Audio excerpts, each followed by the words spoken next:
என் நெஞ்சில் குடியிருக்கும் என்னுடைய நண்பா நண்பிகள், நடந்து முடிஞ்ச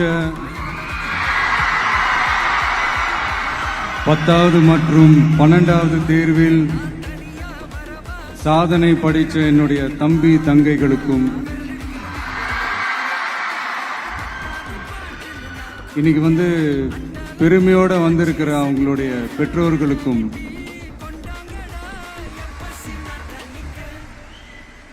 இந்த ஃபங்க்ஷன் இவ்வளவு சிறப்பாக நடக்க காரணமா இருக்கிற என்னுடைய பொதுச் செயலாளர் மிஸ்டர் ஆனந்த் அவர்களுக்கும்,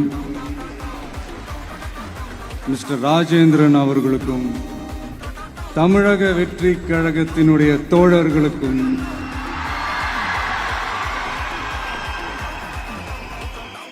ஏன்னா நீங்க தான் இரவு பகல்லாம் பார்க்காம இந்த ஏற்பாடுகள்லாம் இவ்வளவு சிறப்பாக செஞ்சு முடிச்சிருக்கீங்க. மற்றும் என் நெஞ்சில் குடியிருக்கும் என்னுடைய நண்பா நண்பிகள்,